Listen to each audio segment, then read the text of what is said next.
My name is Sarah, and I work at the Bracebridge Public Library. And this event is put on by all of the public libraries in Muskoka. So it's a collaborative event, and we are very, very excited to be able to have Jennifer Robson here. I know some of you have already purchased the book, and some of you will probably be interested in purchasing it. And if you contact your library, they are still going to be taking purchase orders until the end of tomorrow. And then you will get a book with a signed book plate by Jennifer Robson. So that's exciting. So you can contact your library about that. Also, don't forget to follow your library's newsletter or social media feeds, because we do have another author event coming up in April. So we're getting all the details together for that. So make sure that you subscribe or follow your local Muskoka library. And then, as our commitment to the Truth and Reconciliation Promise and Process, we begin this event by acknowledging that the land on which we gather is the traditional territory of the Anishinaabe, specifically the Chippewa and Ojibwe peoples. And we recognize the historic and present contributions to our province and our country of First Nations, Métis, and Inuit people. So I am very excited to be speaking today with Jennifer Robson. Jennifer Robson is an international best-selling author, and her novels include Somewhere in France, After the War is Over, Moonlight over Paris, Goodnight from London, The Gown, and of course the book that we are going to be talking about tonight, Our Darkest Night. So Jennifer, can you tell us a little bit about your newest book? Yes, I'll give the précis. I think we'll try and make it a spoiler-free evening. I think that's probably ideal, just in case people haven't finished reading the book. And I'm going to do my very best not to give away anything that kind of happens at the tail end of the book. But the book starts in the main action of the book starts in 1943 in Venice. My heroine is a young woman called Antonina Mazin. She and her parents live in the historic Jewish ghetto in Venice. They're Italian. They've been Italian for their family has lived in Venice for centuries, but they're Jewish as well. And with the collapse of Mussolini's regime and the German occupation, the Nazi occupation that started in Italy in 1943, their lives, which are already pretty difficult, it's not easy living under a fascist regime, they become much worse because the attacks on Jews escalate, arrests start happening, people are being taken away to prison camps, they're being deported, and nobody really knows what's happening to them. So Nina's father is a physician. He has many connections. He has his ear to the ground. He's very, very worried about what's going to happen. And he arranges for Nina to go into hiding. He cannot leave Venice because her mother is an invalid. And also he's one of the few remaining physicians who's still working in the Jewish ghetto. So he arranges for Nina alone to go into hiding in the countryside. And he does this with the help of a longtime friend who happens to be a Catholic priest. And this priest has a friend in the village who's a young man who's actually had been for some time studying to be a priest himself, but has come home to the family farm during the war. And he arranges for this man, Niccolo, to come and fetch Nina in Venice and take her home to his family farm in a little place called Muskoka. And the thing is, Nina's a city girl.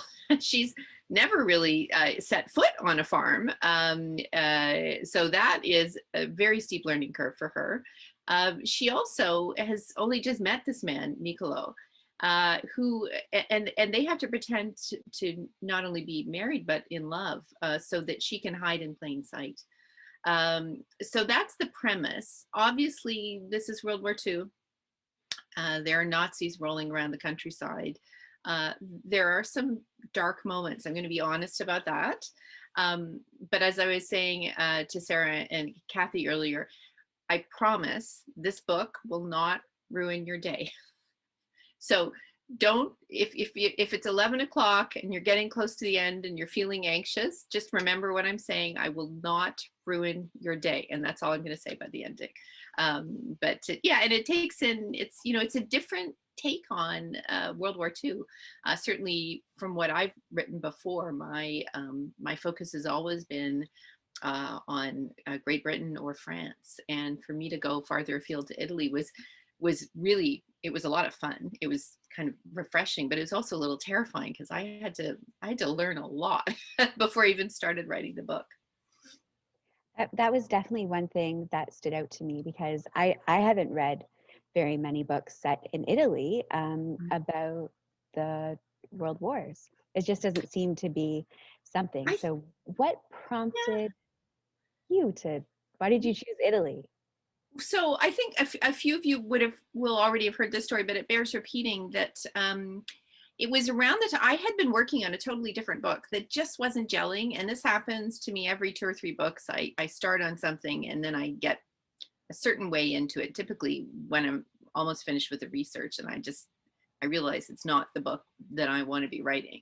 The research has been interesting, but the characters themselves aren't speaking to me. And that was happening about 2 years ago. The gown was about to come out. I had to start writing this new book, otherwise it wasn't going to be done on time.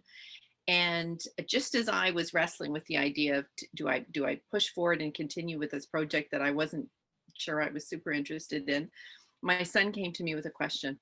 And he was in grade 9 at the time, I think. They were studying World War II in history.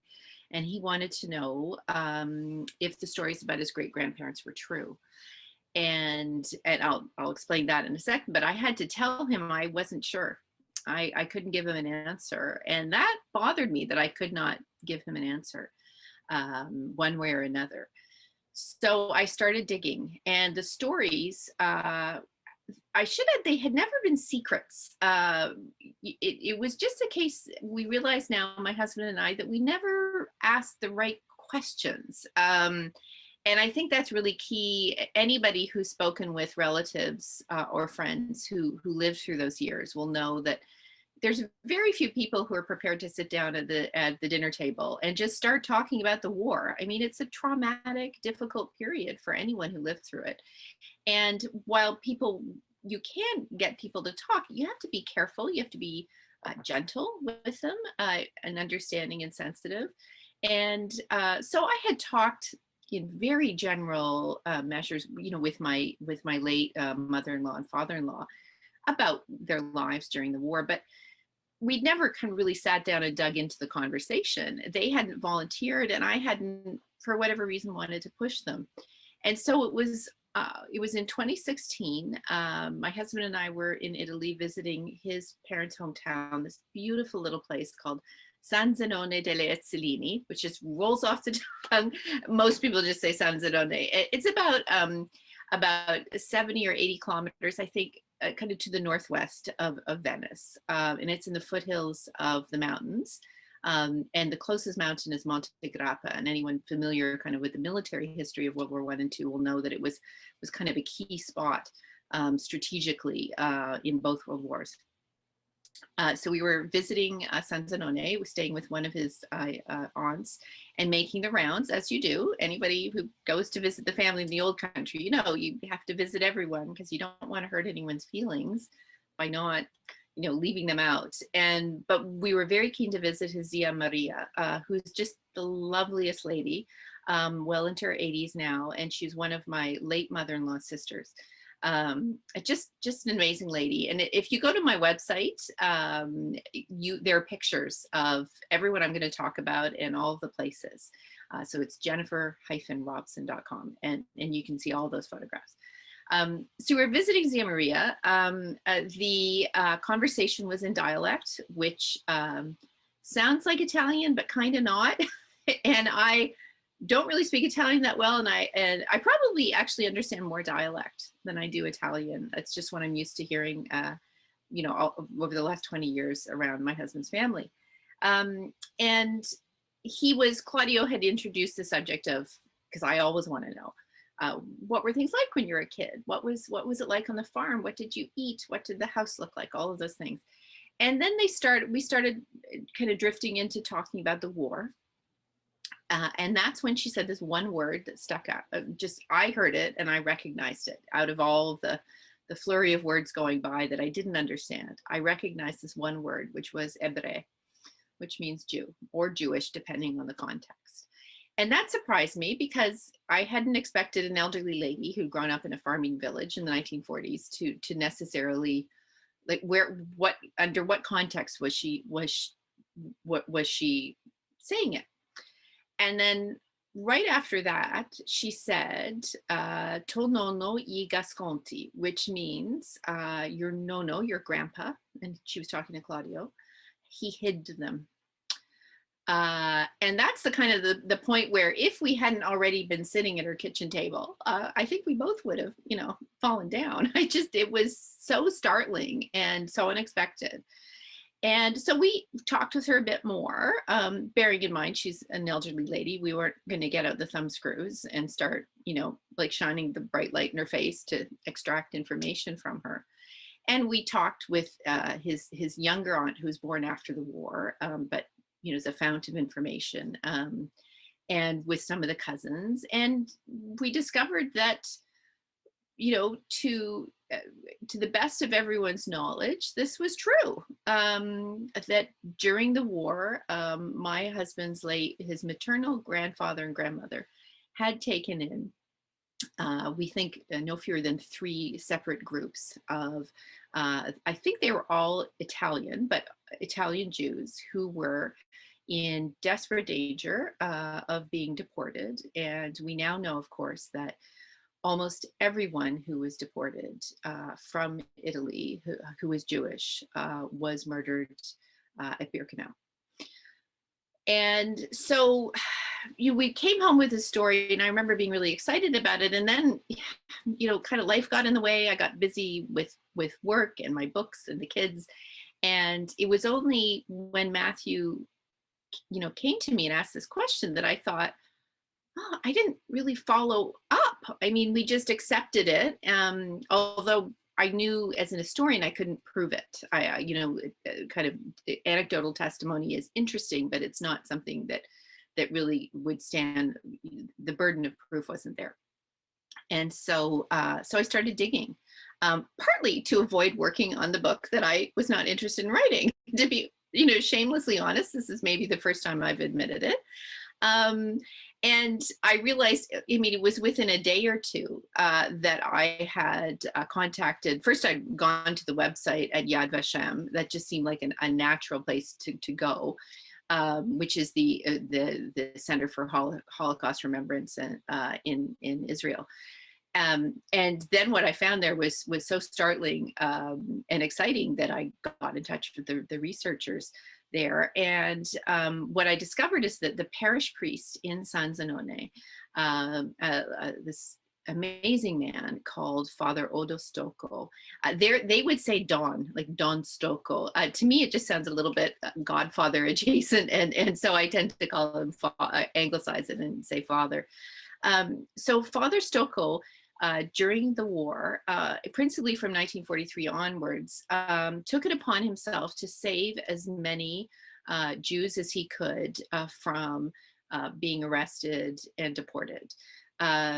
He had no help from the church. He relied really just on his local kind of community to help him. He asked nothing from the people he saved. He asked no money. Nobody was pressured at all to convert, which is, in my opinion, practically the worst thing you can ask someone to do in that situation. And in total, he is known to have saved more than 50 people. And that is the minimum that the researchers at Yad Vashem could ascertain, that they could prove. With sworn testimony from the few survivors. And that was about 10 years ago. It was December 1st, 2010, that Father Stocco was named Righteous Among the Nations. So right falling into my lap in that moment was the knowledge that this had happened. People were saved in San Zenone. There are people alive today because of the selflessness of this humble priest and the people who in Sanzanone who helped him. Now, I can't prove that my husband's grandparents were among those who helped. I believe it. It's kind of one of these things. My heart tells me it's true. My brain, I have the nerd historian brain, is always saying, well, I don't have actual proof, and I want to be transparent about that. I do not want anyone to think that, I mean, if I found information one way or another, I would be transparent with that. But there's a dead end. And the dead end is because Father Stocco himself died many, many years ago. He died when he was only in his 60s. Almost everyone who was an adult at that time has obviously since passed away. And the only people who have direct memories of it were little kids. And so my husband's aunts and uncles have filled me in on what they can, but they were, some of them were 6 or 7 years old. So that, that was disappointing that I couldn't prove it, but in the end, I don't think it matters.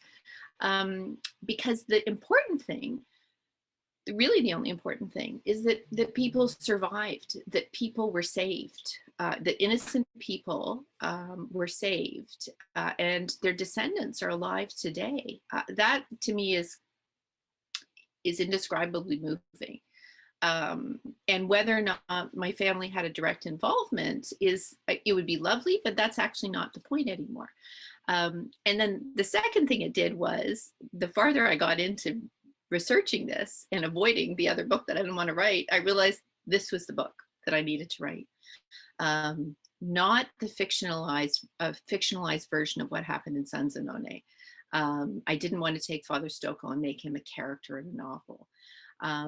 But I used it as a springboard to imagine another story, a similar story in many ways, of this young woman who has to go into hiding. She has to go to a place that's very, very different. She has to make many sacrifices in order to hide in plain sight. And although she loses many things, she gains many things as well, including the friendship of this family that take her to their hearts. And without giving too much away, her relationship with Niccolo becomes very important. And I think principally, what guided me as I was telling this story is that Nina, like all of my heroines, comes from a place where at the beginning she's not so sure how strong she is. She doesn't know her own strengths. She isn't confident in what she can herself do without the support of, say, her father. And she discovers by the end of the story, again, without giving anything away, that she's an extraordinarily strong person, that she's smart and she's brave. And she has kind of the heart of a lion, which seems apropos for somebody from Venice. So that's the story that and I just have to say I got a lovely phone call from one of my husband's aunts who lives in Ontario earlier today, and she's just beside herself with happiness. She had helped me, my Zia Lucia, she'd helped me with the research, but she's been getting calls from people who've seen the book and have heard about it and are very excited. It's not a reaction I'd expected. I'd expected, and in fact had received some very warm and positive feedback from the Jewish community here in Toronto and elsewhere, but for whatever reason, I hadn't expected it would resonate with Italian Canadians so strongly. And the fact that it does it's just icing on the cake, really. Yeah, definitely. I mean, it's a great book for a time right now, especially because there's a lot of hope in it. It has a lot of people coming together to be able to achieve, amazing things. So yeah. I think it's a really timely, timely book.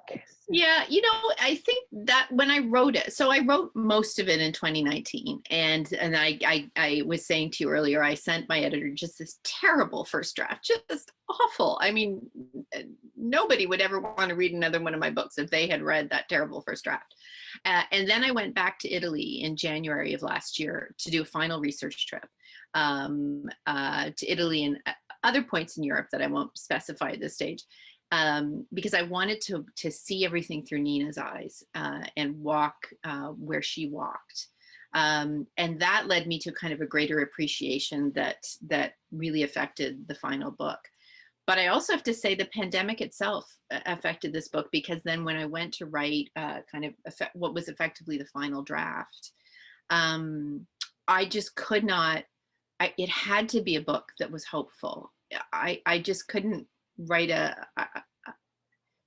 this book has definitely some sad moments, but ultimately I think it's a story of like the strength of the human spirit, and that goodness can prevail in a time of darkness, and that there's hope. I mean, it might be, you may be caught up in really terrible events, but just holding on to hope is kind of the one, if it's not certain, I don't know if I would say it's certain, but it's one way to keep yourself going even when everything seems really bleak. And that's what Nina does. And that's what I clung to. I found it very very inspiring to look to stories of World War II over the past year. Especially when I was having, and I have to say, my family, we have not had a hard time. I'm not complaining compared to so many people who struggled with their health or their businesses. I'm not complaining. But I will say, it's human nature to have wobbly moments, right? And when I've had my wobbly moments, I usually try and think of, nerd historian that I am, how bad things were in World War II. And how little people complained relative to what they were suffering.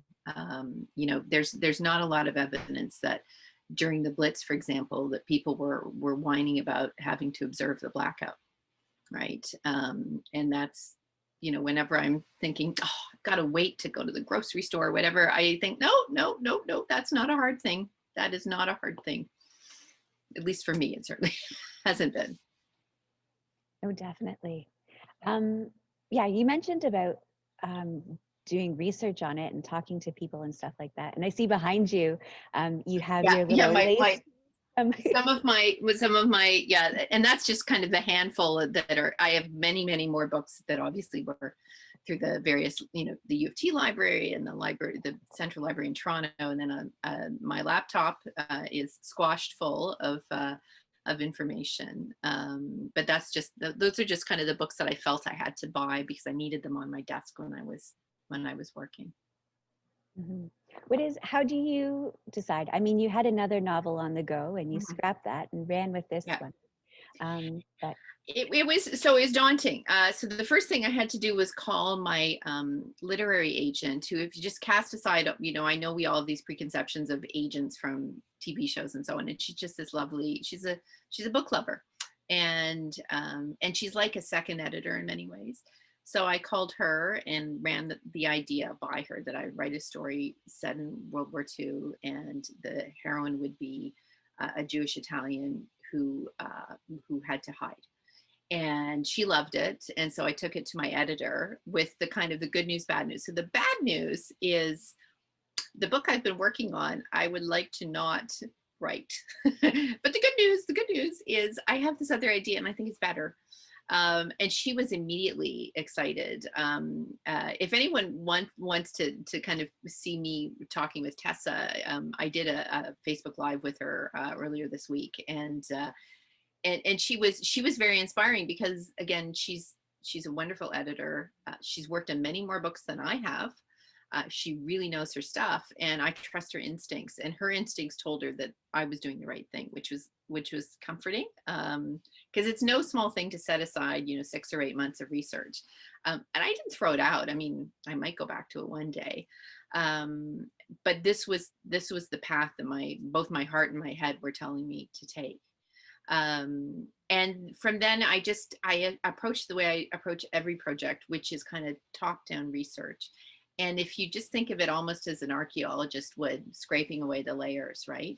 Each, like the top layer is the general history, all the kind of the stuff that we all found a little bit boring in school, but you still need to know, the dates, the main players, the politics, the military history of the time, all of that I had to kind of get out of the way. I knew it, but I had to remind myself of it, if that makes any sense, just so I could cite the story properly.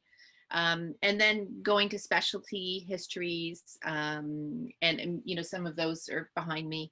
And then digging, and the main goal always is for me to get something as close to the unfiltered voices of people who lived through that time. So quite often that'll be oral histories. I've done kind of some years ago when more people were still alive. People's memoirs, people's diaries that have been published. Those are the closest we're going to get, short of physicists coming up with a time machine anytime soon. That's the closest we can get. And also things like just photographs are enormously useful. And I want to read newspapers and magazines and look at contemporary films and novels and poetry and music. All of those things build up an image of what life was like at the time. Even things like maps of the time before streets changed.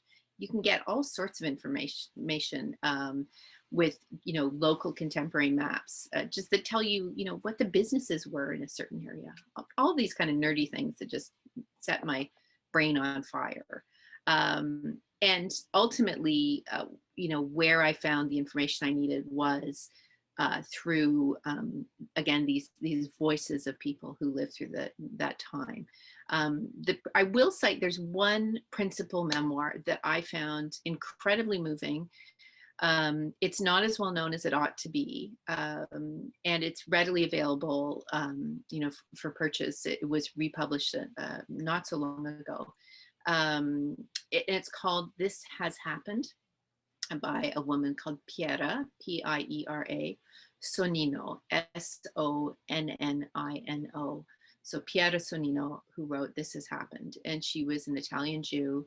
She alone of her family, including like her parents and all her siblings, she alone survived. It is very spare in the details. It's not something, it's not graphic. It is emotionally very deeply moving. And she was kind of my touchstone in some ways when I was writing the book. I just wanted to get, Piera and Nina are two totally different people, but I found so much inspiration from her courage, her tenacity, her unwillingness to give up, despite everything that was done to her. I think that her story is in the background of the book. You know, again, it's Nina is not Piera, but there's something foundational that I found in that book when I was working on Our Darkest Night. Yeah, it was, I mean, even a lot of the other conversations that happened in the book and the things that she did, like the farm work and the labor that was included on the farm was just Yeah. mind-boggling. Now I will say all of the farm stuff came from my family. So talking with my husband's aunts and uncles and cousins, those are just extensive interviews I did with them. And I mean, I did read, you know, general histories that talked about, you know, farm life at that time. But what I found most useful were these just sitting down with really a tape recorder and getting the various aunts and uncles to just asking them questions and letting them talk. And it was wonderful. It was a privilege, really, to you know, to have a chance to sit and listen to them.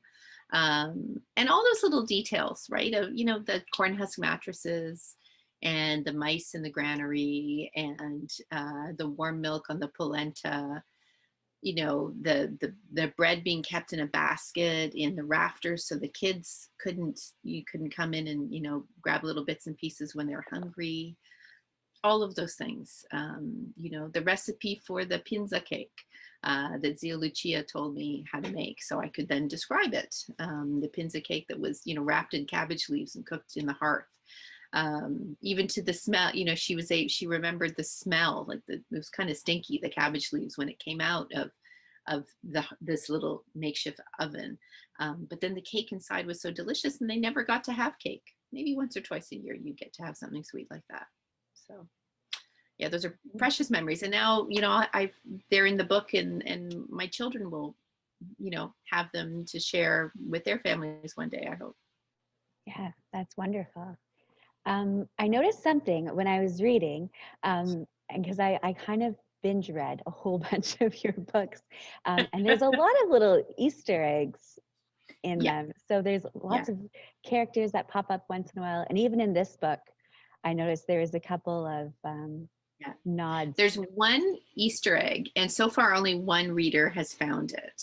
And you know, I might as well just tell everyone, because it's not like, you know, unfortunately, there's no golden ticket attached to it. At first, when I was first planning the book, I was really trying to think of a way to have crossover characters, and just it was not organic and it wasn't working, and I had to abandon that. Although I've done that with every other book, I've always had crossover characters. Um, but this one little nugget, and only this one amazing reader, her name's Emily Nontel, she found it.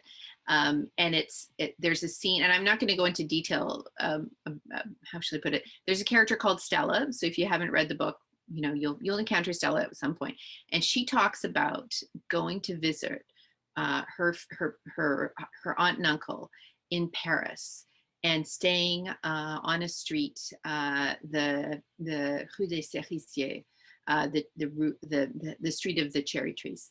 And she recalls how she was upset when she was little because there were no cherry trees on the street, and there were definitely no cherries.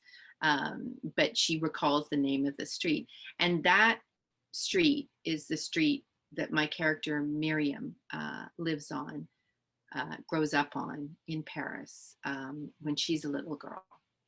And that's the one detail that absolutely links the two books. And I had a moment of thinking maybe I could put Miriam in there, and then I just said, oh no, I can't. I just can't.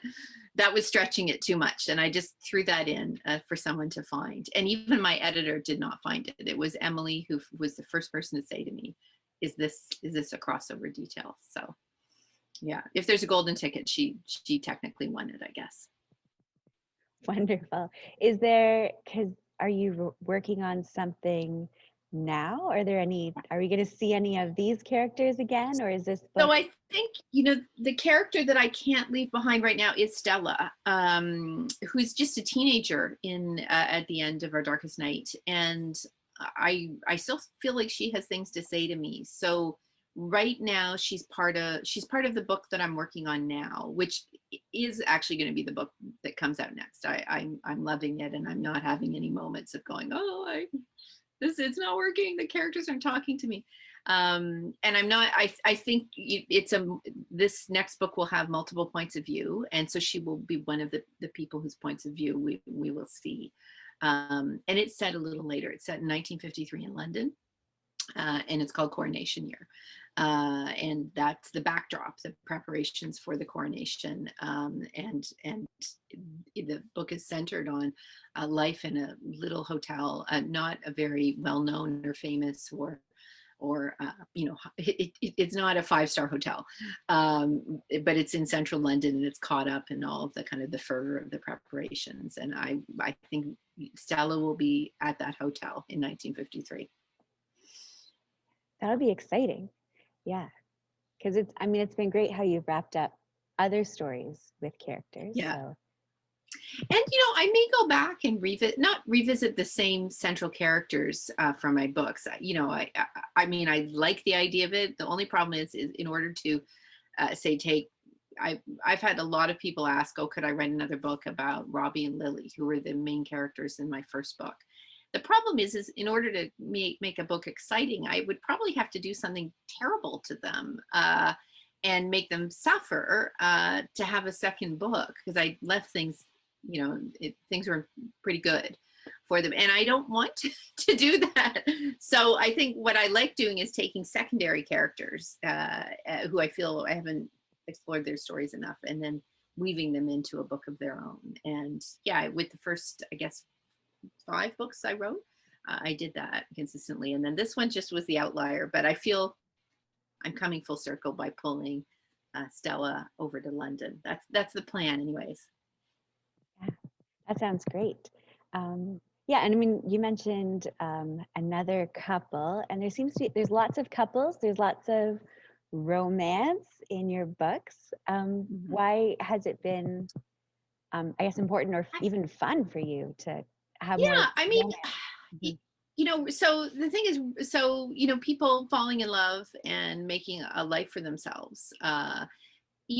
That's part of the human condition. I think my books get tagged with romance more often than, say, a book written by a male writer of historical fiction, is because I'm a woman, and I read romance. I like romance. I have friends who write it.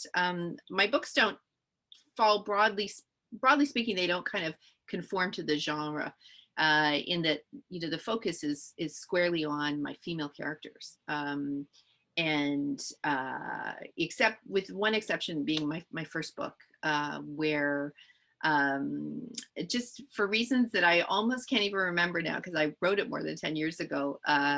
I wanted actually to go, and if anyone hasn't read it, it's set in World War I, and the main kind of setting is a casualty clearing station, almost like a MASH hospital, on the Western Front. And I wanted to go inside the operating uh, huts and see what it was like there. And I couldn't figure out a way for my heroine, who is not a nurse and not a physician, to I couldn't have it be from her point of view. So I had to include his point of view. And I think, though, if I were writing the book today, it would probably be just from her point of view, or I would add the second point of view of another woman. Not that I'm not interested in hearing what men have to say. I just think we don't get to hear what women have to say often enough.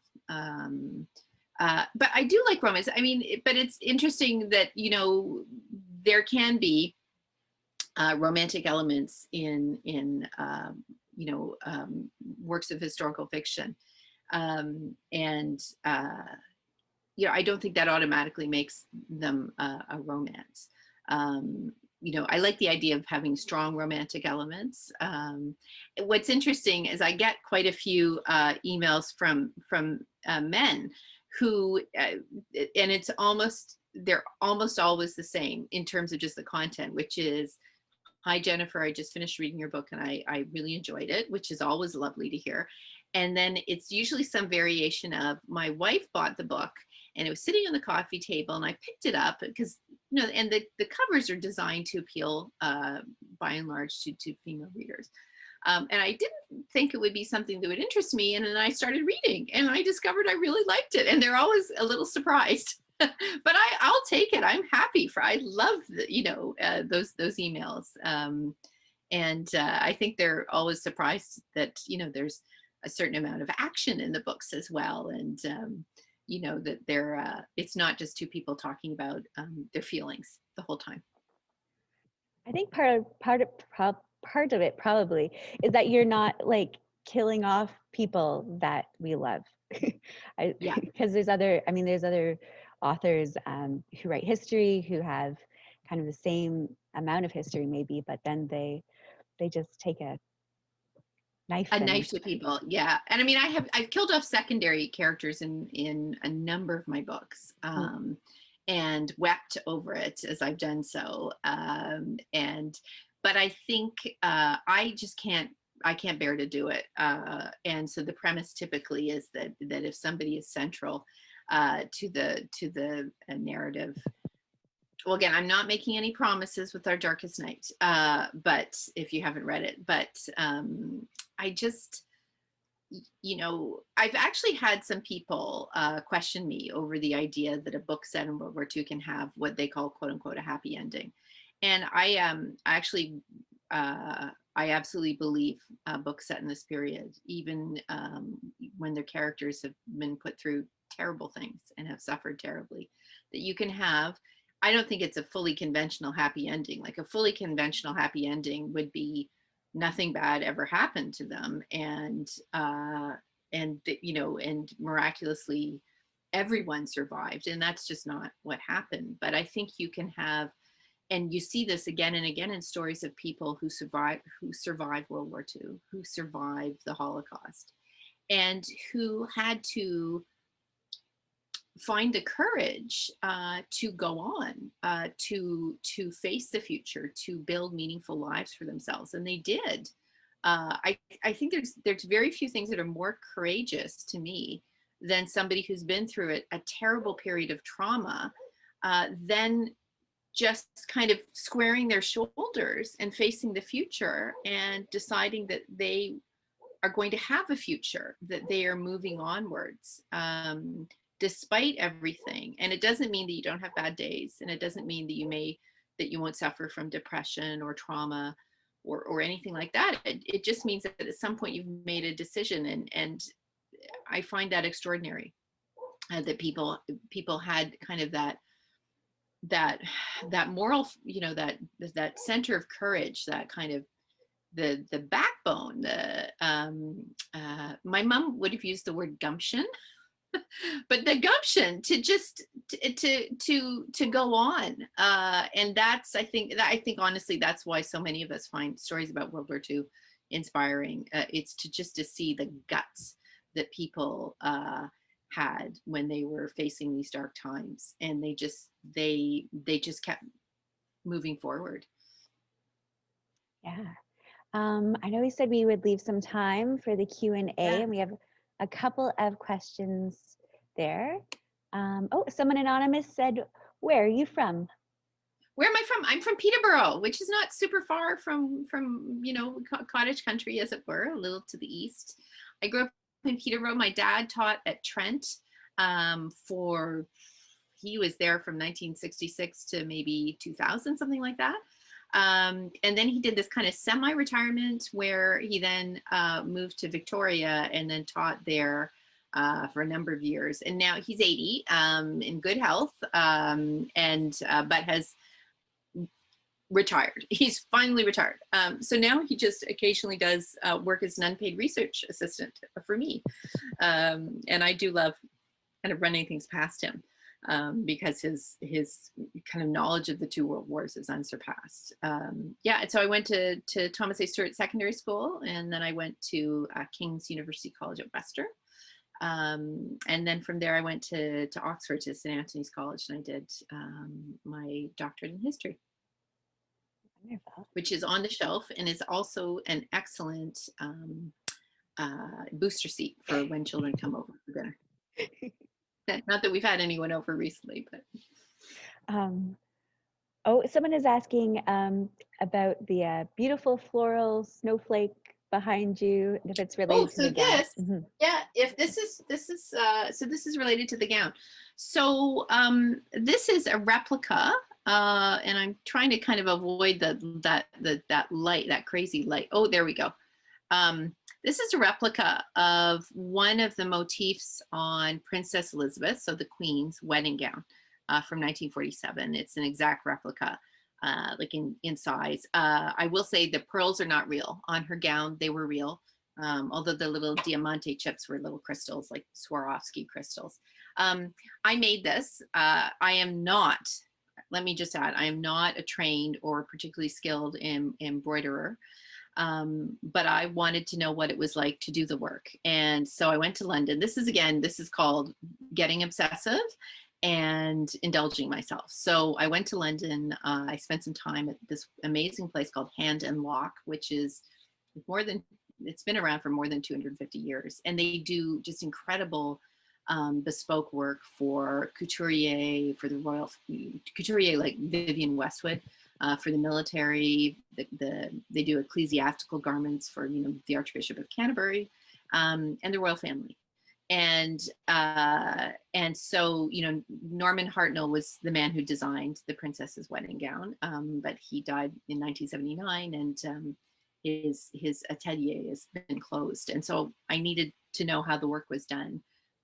From people who are doing similar work now. So I went in and with a lot of help, I made this one motif that I immediately had framed, because I was so nervous my cats would get at it and just tear it up, or something, I'd spill coffee on it or something.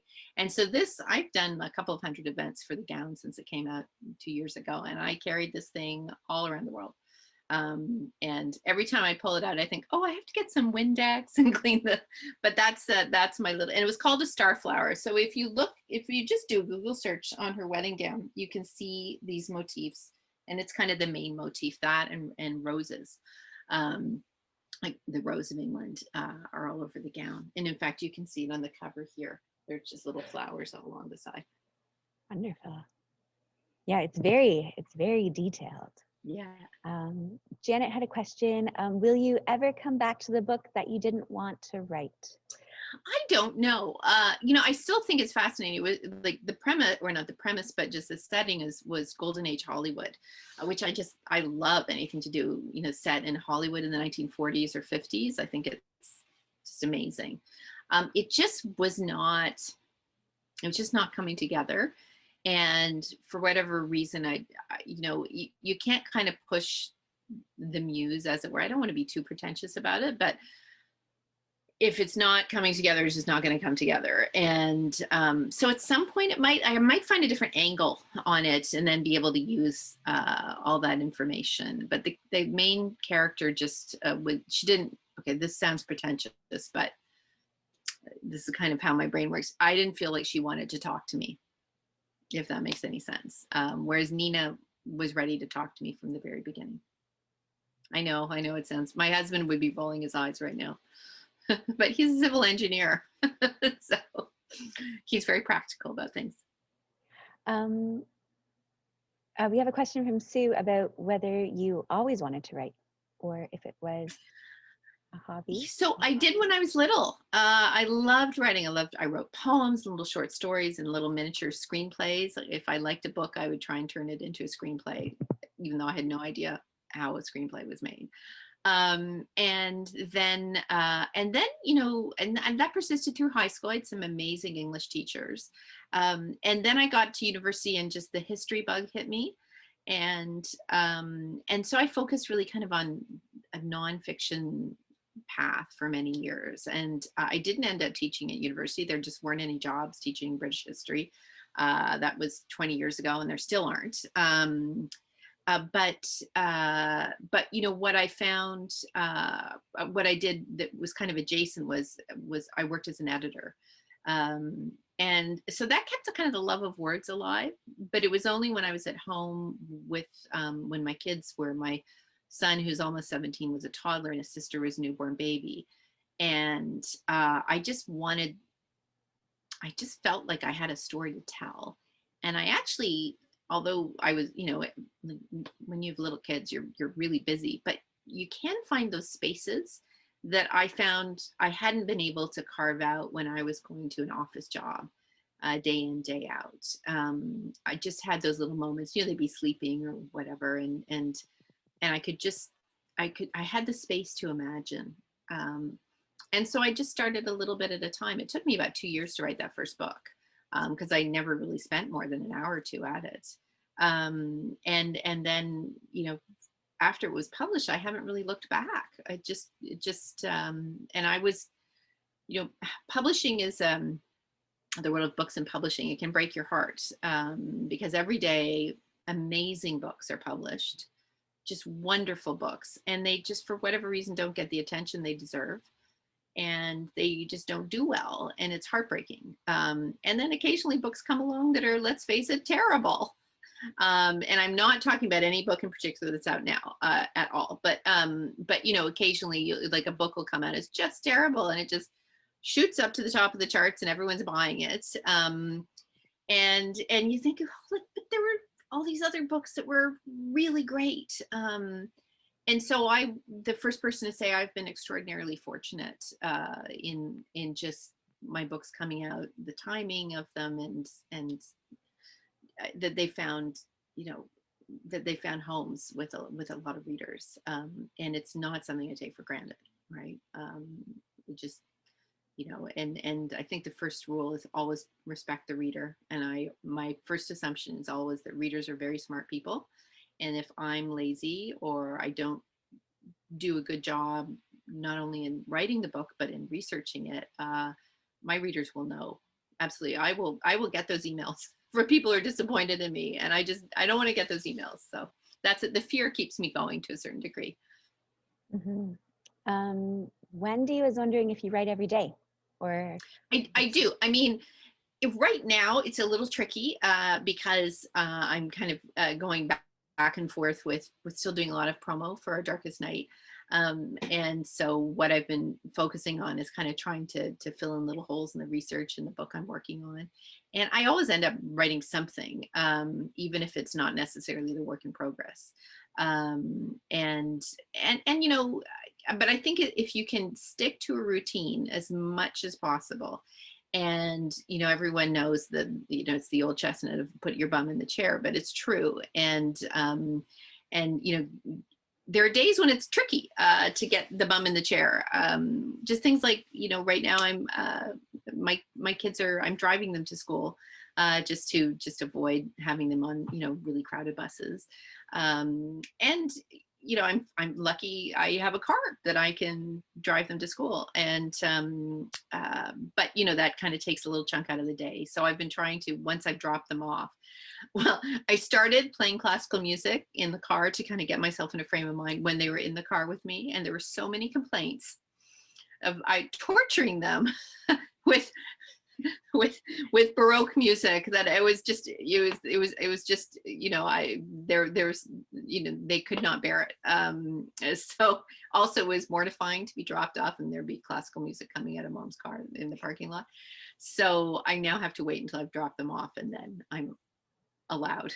But I do that, I kind of center myself, and then when I get home I grab a coffee and I go straight to my desk. wonderful. We have, I mean, we have lots of questions coming in. One, let me see. I should ask this one because there's one from my boss, so we'll ask hers. And she wanted to know, as you get older, do you think that you'll write stories about older women? Yes. Yeah, absolutely. You know, and it just was a function of the way this story came together, that you know, Nina is younger, although I think she's an old soul, to be honest. But the next book I'm writing, one of the central characters is right now her name is Edie, Edie, short for Edith. And Edie is closer to my age than Nina's age. She hasn't told me how old she is. I think she's somewhere in her early 40s, I think. A lot of these things are details that I work out at kind of towards the very end, and then I weave everything together. But I am, you know, I don't know, I mean, I'm interested in, yeah, I want to hear the stories of older women. And there may actually be there's another voice that's kind of chirping in the background in this book. And I think it's a woman who's in her 80s. And I got to figure out if I can fit her into the book as well. So we'll see. I've honestly, what I'm telling you now, everything about it could change between now and when the book comes out. So don't don't assume anything. But I'll be as surprised as you when I finally make these decisions. We have, I warned you in our little talk ahead of time that we have lots of writers. Yeah. And we have another Wendy who is writing a mystery / romance. She says it's pretty light on the romance, and she can't get past some of her inhibitions. And she pictures her adult children and her grandchildren saying, "Oh, my mom wrote that." Yeah, I know. That's why I have kind of a closed door policy with, you know, with Our Darkest Night. There's certainly, I think there's one kiss, and then I just felt beyond that. I felt I was kind of intruding on a private moment. It felt a little voyeuristic in that context. I don't have a problem with you know, romances that are steamier, but in this particular case, I didn't think I could do that for whatever reason. It was strange. Yeah. Let's see. Oh, and somebody I can see up here, someone's asking what I'm currently reading that I love. So I have a book. It's not, I just read it for a blurb. And, you know, as people probably know, you know, on the covers of books, you can see here my lovely friend, Kate Quinn, you know, blurbed the gown and said nice things about it. And the hope is always that will persuade Kate Quinn's fans to then pick up my books as well. And I do the same for Kate, for her books. I blurred a book that is by a Canadian author called Leisha Cornwell, who's known for her historical romances, but she has moved to just straight historical fiction with this next book. I don't think it comes out till October, I have to say, but I'm sure the library will have it, and it's called The Woman at the Front. And it was terrific. I really, really enjoyed it. And it's set in World War I, and the heroine is a physician. And before I read it, it's not that I doubted Leisha, but I was like, oh, I wonder how she's going to pull this off. And she does. She does. I was very, very impressed by it. And so you'll see that coming, this fall. The Woman at the Front, Leisha Cornwell. And I thought it was terrific. Yeah. Faye was wondering, because you said for sure, like you couldn't answer whether your family was involved, whether they weren't involved. Was he fine with the maybe answer, or did he want something? Oh, my son, yeah. Well, of course, he's, like, he's 16 going on 17. He's like, I had really hoped to find out, get a really solid answer, just so I could tell them and then tell my grandchildren one day, like, that we would have this family story. But I think honesty is actually more important than a good story in this case. And I think, my answering my children honestly and saying, this is what I've done. What I believe that Daddy's Nono did this, just from accounts I've read of his character and personality, I absolutely believe this is the way he would have behaved, that he would have taken people in. And we have like fairly detailed stories in terms that the children remember of, there was the time that it was right at we're talking the last really weeks of, before the Germans basically fled. And it was actually quite a dangerous time because the German soldiers, and I'm not saying they're Nazis, these are young German soldiers who were starving at this point, who were desperate, and that made them dangerous. And they were coming and they were raiding, farms for anything. These kids had nothing, and then just enough food to kind of keep them going so they could get across the mountains and home. That's really all they were wanting to do at that stage. And at one point, there was a group of them came to the farm and took basically everything that wasn't nailed down, like all the extra food, and took a bunch of blankets. And my husband's Nona, his grandma, was furious with her husband that he didn't offer any resistance. But the reason he didn't offer any resistance, and of course she realized that right away, is that they still had people sheltering upstairs, right? There were still people, and if those soldiers had decided to turn the house upside down, what would have happened to them? So things like that, there's a specificity to them and also I just, in terms of the motivations for the family members, like there's no reason for my Zia Maria to have made this up. She, just the way she said it in such a natural way, as if she assumed we already knew. And the thing was, it was never a secret.